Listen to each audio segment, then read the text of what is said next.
Hey, what's going on, guys? Today we are going to be doing some stuff to Princess Bubblegum, the Pink Ranger here.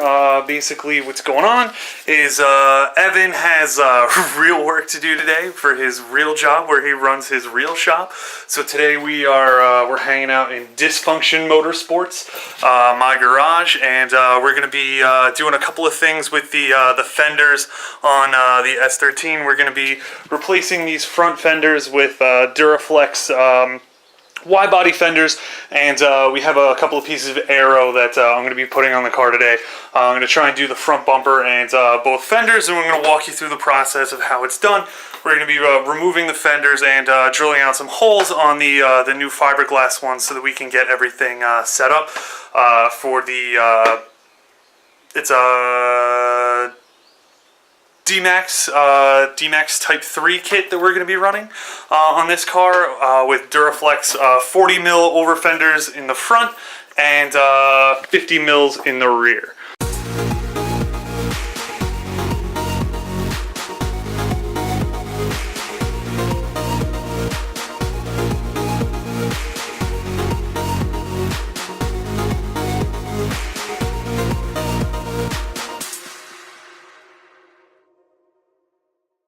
So the first thing that we need to do when we are removing these fenders is actually take all of these bolts out, and we're going to take the bolts out from in here where the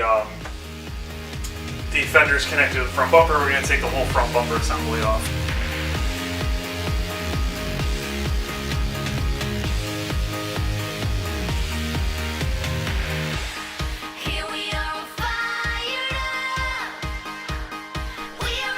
Remove the bolts from the fender, then struggle with it for a while, and then realize that you should start by taking the front bumper off first.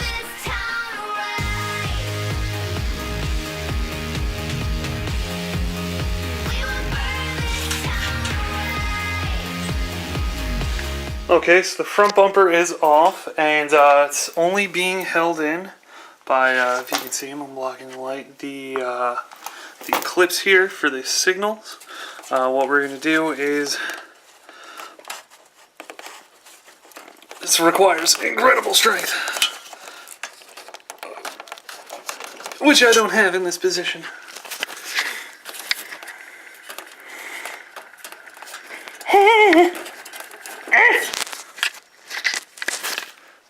One second.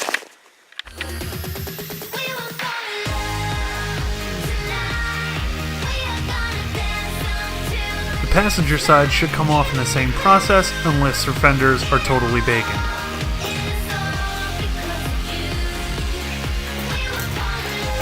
We're gonna need a hammer. Use pliers to straighten out your rocker and not a hammer because you're not an animal, and also you lost your hammer.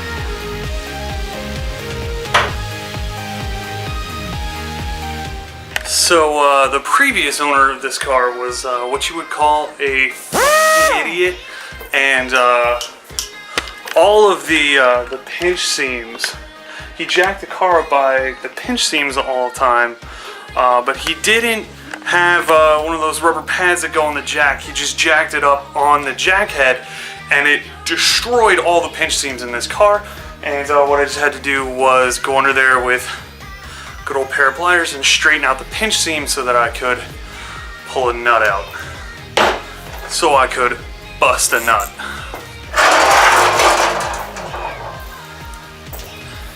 So that's out.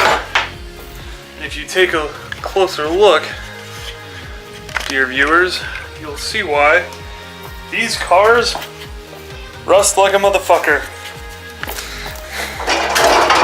Look at that, all up inside the fender. That is grass and leaves and stick and animals.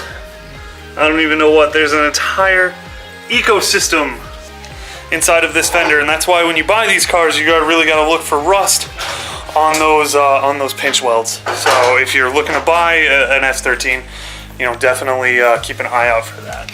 So we're gonna line it up here, try and get the fender situated properly, you know, before we go ahead and drill any holes, because it is fiberglass, and if you do drill holes in it, those holes are there forever. mark your holes with either a pencil or a silver marker so that they're easily identifiable on the black fiberglass. To ensure that the fender is in the right place for marking, you can tape it down with painter's tape.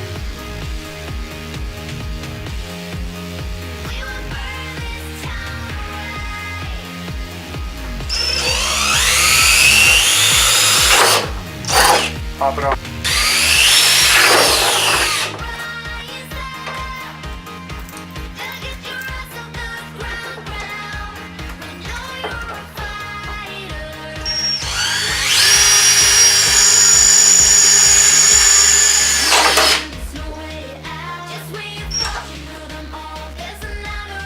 At this point, you can check the fender's fitment with the front bumper. If you're going to be getting into soldering, this is something that you might want to pick up. It's like a baby's first soldering iron kit. It's got everything that you need. It's got, you know, the wire strippers, the soldering iron. There's like a speaker in here where you can like, you know, go to town and start testing your skills out, learn how to solder. It's pretty easy. There's solder in here as well. My wife picked it up for me for like a couple of bucks a couple of Christmases ago, and it's like, seems to be like a decent kit to me. I've never like really gotten into it, but it's got the pencil style soldering iron, which I prefer over the gun.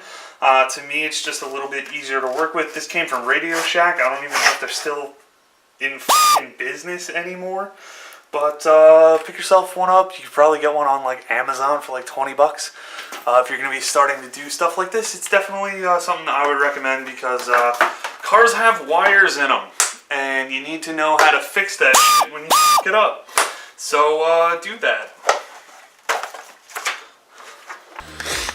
Okay, so soldering iron is heating up right now. Basically the way it works is it's got to get hot to melt the lead so that you can wire the copper wire together. Pencil style, like I just showed you that I have, doesn't have an on-off switch, so once you plug it in, don't touch it. Like, that's a bad idea. Don't touch it. And then we'll get this all soldered up. To solder properly, the basic process is heating the wires until the wires themselves are actually hot enough to melt the lead. This will ensure a good bond with the lead. Once you're finished, wrap each wire in electrical tape and then wrap both wires together. So here's the deal. Normally on S13s here, there's the front bumper support. It bolts in over there with the D-Max style front bumper that I picked up. It does not fit with the front bumper support on. So likely what is going to happen is we will make a bash bar at some point to give that crash protection back. But this is the front bumper support. It doesn't fit with the D-Max style front bumper. And I'm just going to put it on and worry about that later. Fuck, witness me. You can now install the front bumper. A few prayers that you don't crash into anything can't go amiss. Use an impact gun to tighten down the hardware. Run them down to 3 ugga-duggas for safety. Secure everything else with zip ties. You can now install the signal lights. These were provided in a kit by CX Racing.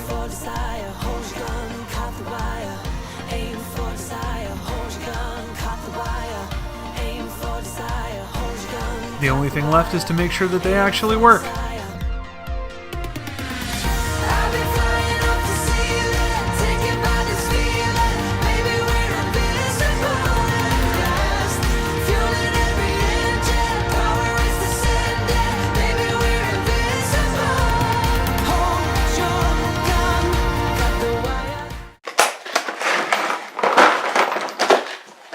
Here's my goddamn hammer!